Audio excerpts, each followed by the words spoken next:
اليوم صلحت سمبوسة البف بحشوة العدس اللذيذة. شوف الطريقة مع بعض. أسعد الله مساكم كل خير، حياكم الله جميعا. اليوم بصلح معكم سمبوسة البف بحشوة العدس. الحشوة جدا لذيذة طبعا مع خضار. تستخدمون العدس الأخضر هذا والبني فاتح الحبة الكبيرة، أو النوع هذا اللي يحبه الصغير الأسود، أي نوع يصلح. بغسله ونقعه، بعدين أسلقه سلق تام، ونكمل إن شاء الله معكم باقي الخطوات. بسم الله. الآن أسلقه سلق تام مع شوي كمون ورشة ملح لين يستوي. على ما يستوي العدس نجهز حمسة البصل. نضيف البصل على زيت الزيتون ونقلبه لين يصير ذهبي. لو حابين ثوم تضيفوه. نضيف الفلفل الحار والفلفل البارد ونقلب. العدس الآن مستوي خلاص، نصفيه. نضيف فلفل أسود وكمون وكزبرة وبهارات مشكلة وبابريكا وماجي أو ملح ونقلب. عندي هنا باذنجان مقلي وجزر مقلي، ولو حابين بطاطس أو زهرة أو أي خضار تقلونها سواء في الزيت أو في القلاية. نضيف العدس المسلوق نقلب.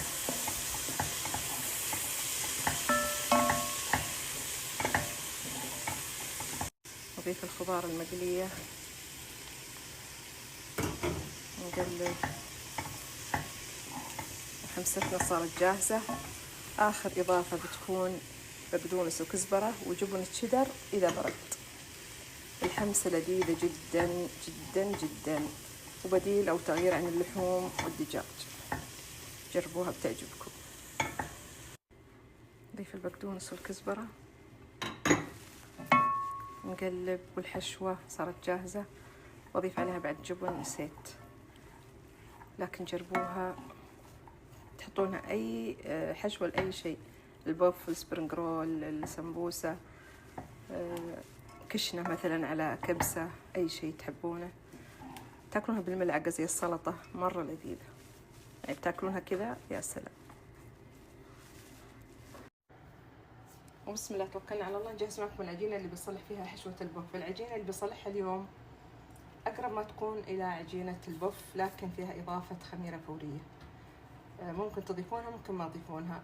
العجينة تكون وسط بين البف وبين الفطاير. عندي كوبين طحين وشوي ملح، 3/4 الكوب ماء، ملعقتين كبيرة زيت وملعقتين كبيرة حليب بودرة وملعقة صغيرة غير مليانة خميرة فورية. بعجن الجميع. تكون العجينة قاسية شوي. تفردونها بالعجلة، تفردونها بالماكينة حقة البف يصلح، وتحطون الحشوة فيها وتقلونها في الزيت. تطلع لذيذة ومقرمشة وسط زي ما قلت بين البف وبين الفطاير. وجربوا العجينة هذه بتعجبكم بالمرة. المقادير كلها بحطها في حوض العجانة. كوبين طحين مع ملح، بسم الله، ملعقتين كبيرة زيت، وملعقتين كبيرة حليب بودرة، وملعقة صغيرة ممسوحة غير مليانة خميرة فورية. وعندي 3/4 الكوب ماء. وعينكم ميزانكم. إذا شفتوها لينة ممكن تضيفون طحين، شفتوها قاسية ممكن تضيفون شوي ماء. المهم إنها تكون العجينة متوسطة بين يعني أقرب ما تكون لعجينة البف. أعجنها 7 دقايق، أريحها 5 دقايق، أعيد أعجنها مرة ثانية وأخليها ترتاح من 20 إلى 30 دقيقة، وأبدأ أشكلها. شايفين هذا قوام العجين. زي ما قلت لكم العجينة تكون قاسية شوي، أقرب ما تكون لعجينة البف. الآن نحطها بالحافظة، نخليها من 20 إلى 30 دقيقة. نبدأ إن شاء الله نفردها ونحط الحشوة فيها. تفردونها بالعجلة، تفردونها بآلة، في إذا عندكم الماكينة حقة البف تفردونها فيها. والحشوة طبعا مو بلازم البف، مو بلازم العدس، أي حشوة عندكم ممكن تحطونها، دجاج، لحم، خضار، أجبان. الحشوة عاد انتو راحتكم. أسعد الله أوقاتكم كل خير. بسم الله توكلنا على الله. عندي الحشوة جاهزة والعجينة خلاص ارتاحت، شايفين ما شاء الله. وراح استخدم فيها الماكينة هذه حقت البوف، اسرع لي.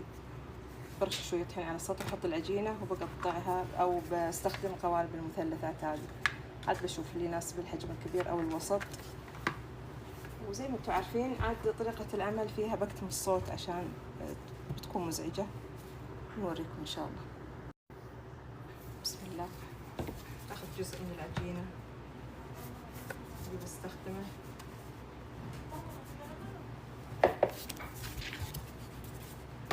زي ما تلاحظون العجينة شوي ماسكة كأنها عجينة البوف. افردها شوي كذا، وبشغل الجهاز على رقم 2 بعدين 3 4 ممكن نوصل إلى 5 حسب ما أشوف سمك العجينة. بسم الله.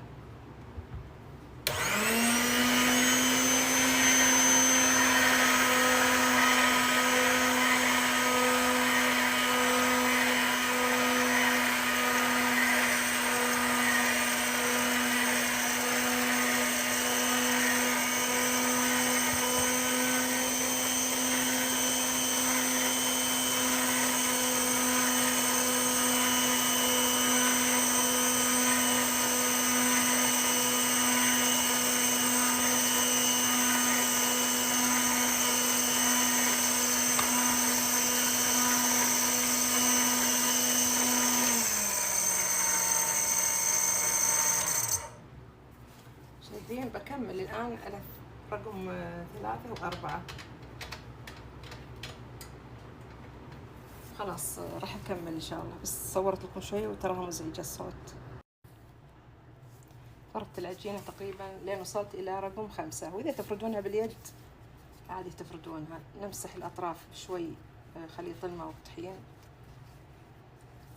ونحط من الحشوة اللذيذة، حشوة العدس. أتمنى تجربونها تعجبكم إن شاء الله.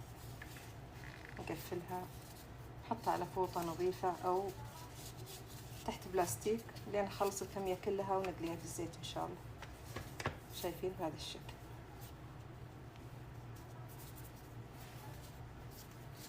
أنا قصصتها إلى قطع. ضروري تقفلون الأطراف حتى لو بس بماء عشان ما تفتح معكم وقت القلي.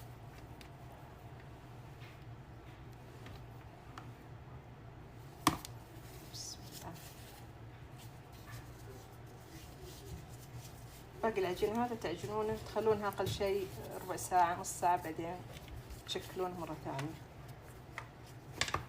خلاص هذه سمبوستنا اليوم، سمبوسة شبه البوف.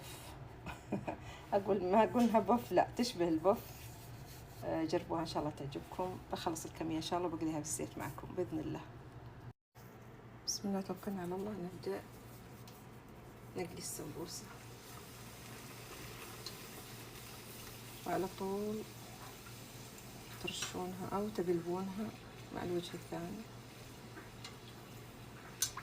عشان تنتفخ معكم وتتحمر زين. بسم الله.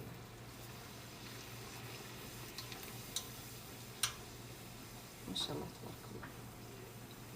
ما أقولكم تشبه للبوف، تشبه لسمبوسة البوف. شايفين شكلها ما شاء الله تبارك الله.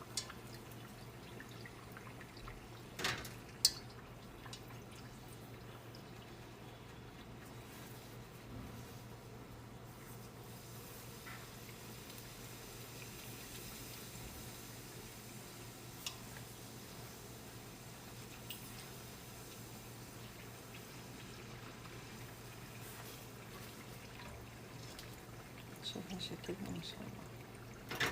تجي مقرمشة خفيفة. بسم الله.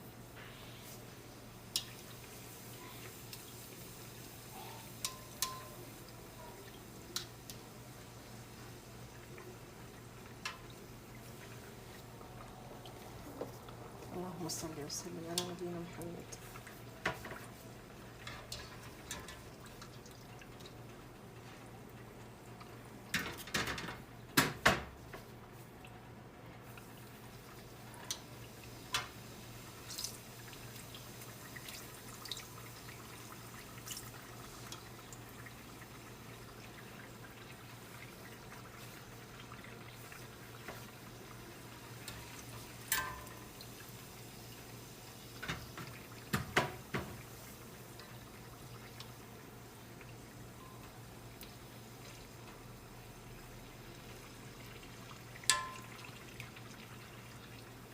يلا بكمل إن شاء الله وأوافيكم بالنتيجة النهائية.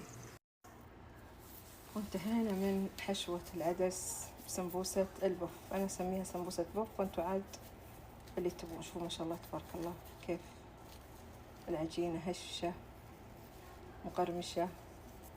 شوفوا الجبن فيها ما شاء الله ذايب، والحشوة ما فيه أحلى وألذ منها ما شاء الله تبارك الله. بس شوفوا العجينة كيف كأنها عجينة البف ما شاء الله تبارك الله. جربوها بالصحة والعافية ما شاء الله تبارك الله. خلصنا تجهيز سمبوسة البف بحشوة العدس اللذيذة بالصحة والعافية علينا وعليكم ما شاء الله تبارك الله.